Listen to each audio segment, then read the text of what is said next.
pull out your dishwasher's bottom rack right now and look underneath the rubber door seal. And if you haven't done this in a while, what you're about to see is going to change how you think about every dish you've eaten off of in the past 2 years. That black, slimy film pressed into the folds of the gasket. That faint gray bloom spreading along the inside of the door frame. That's not food residue. That's a living colony. And the disturbing part isn't that it's there. The disturbing part is that it's been growing in the warmest, most protected corner of a machine you trust to sanitize your family's dishes, and nothing you've ever dropped into the detergent drawer was designed to stop it. This is the thing that nobody who sells you dishwasher pods wants to be part of your mental picture when you're stacking clean plates in the cabinet. Here's something the instruction manual that came with your dishwasher never mentions. Dishwashers are structurally designed to hold standing water in 3 separate locations, and every Cascade pod or finished tablet you've ever dropped in that machine wasn't formulated to reach any of them. The sump at the bottom of the machine holds residual water by design. It keeps the pump seals wet so they don't dry out and crack. The door gasket, that folded rubber seal running around the entire door frame, is a series of channels and pockets engineered to maintain a watertight fit, and every one of those pockets traps moisture after every cycle.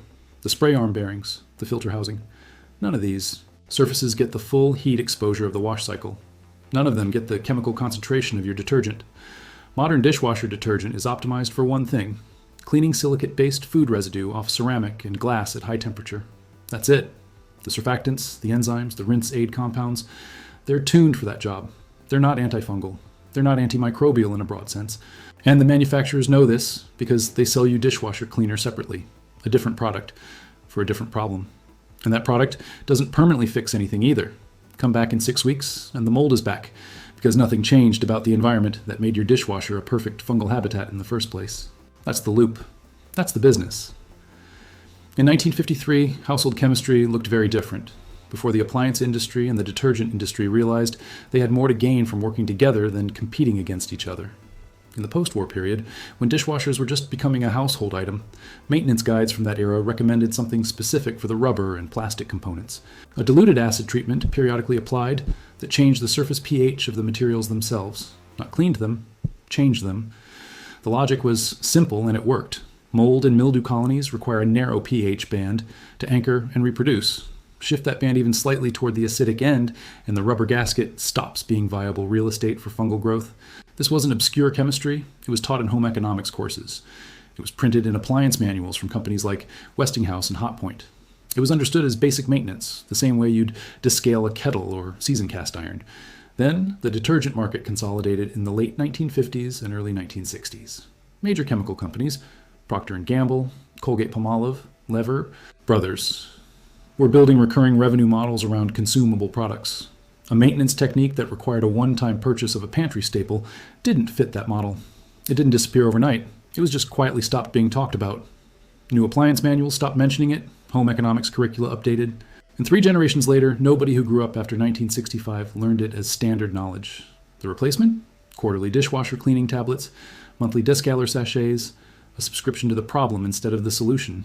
Dishwasher mold, Exophila dermatitis, if you want the scientific name, isn't sitting on your machine. It's inside the material itself, embedded in the rubber gaskets and plastic sump housing at a depth that a cleaning cycle can't touch. Exophila is what microbiologists call an extremophile. It thrives at 65 degrees Celsius.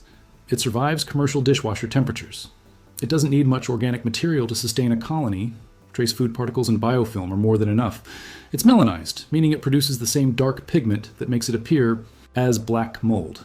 And that pigment is partially protective against heat and UV. Here's what most people try. They run a hot cycle with a dishwasher cleaning tablet. The tablet's primary active ingredient is sodium carbonate or citric acid, which is effective at breaking down mineral deposits and light biofilm. It runs through this machine, contacts the spray arms and interior walls, and drains out. The mold you see on the gasket surface might lighten. 2 weeks later, it's back, because the cleaning tablet never reached the actual colony, which is living in the folded interior of the rubber, not on its surface. Scrubbing with a toothbrush gets the visible surface. Same problem. The colony origin is deeper in the material. Bleach is the next thing people reach for, and this is where it gets interesting. Chlorine bleach will kill Exophila on contact. But chlorine bleach is also corrosive to the rubber gaskets in most modern dishwashers. Most manufacturers explicitly warn against it in their warranty documentation, and the vapor concentration inside an enclosed dishwasher creates a safety issue. So you have a solution that works chemically but causes physical damage and comes with real ventilation concerns. That's why it's not recommended, not because the industry is protecting you, but because the liability exposure is real. What you actually need is something that kills the mold and simultaneously alters the surface environment so the mold can't rebuild. Two different actions. And the ingredient that does both is already in your kitchen right now and costs somewhere between $1 and $2 for a bottle that will last you an entire year of treatments. So, what is this liquid? White distilled vinegar, yes, but paired with one other ingredient, and the ratio is the part everyone gets wrong when they try this on their own.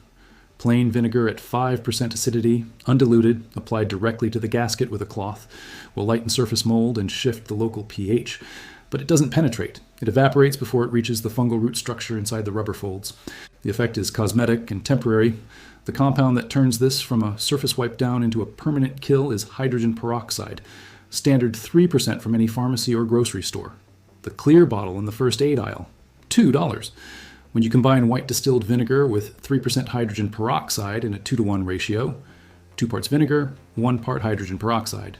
It's a C. You create a solution with both antifungal and oxidizing properties that work simultaneously.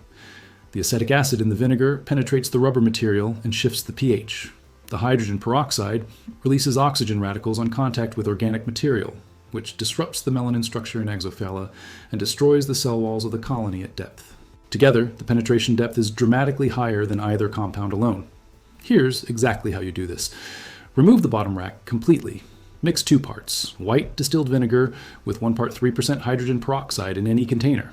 Even a cup is fine. Dampen a cloth or sponge with the solution, don't soak it. Work it into every fold of the door gasket, running your finger, along the interior channels to press the solution into the pockets where the mold actually lives.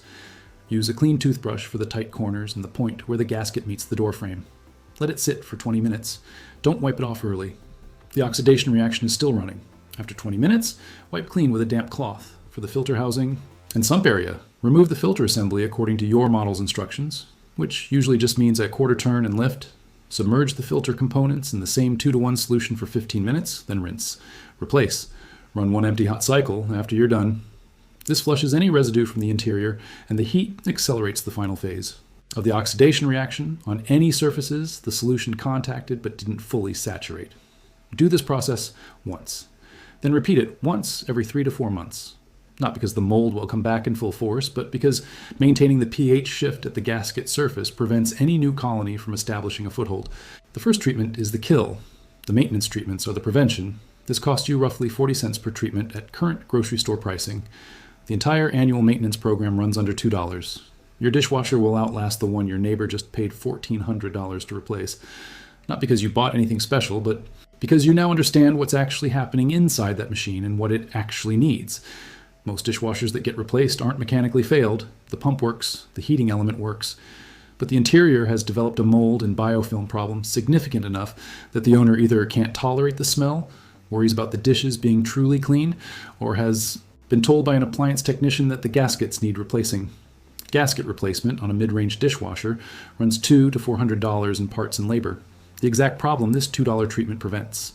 The knowledge existed. It was in print. It worked in 1953, and the chemistry hasn't changed. The only thing that changed was who had a financial interest in making sure you knew about it.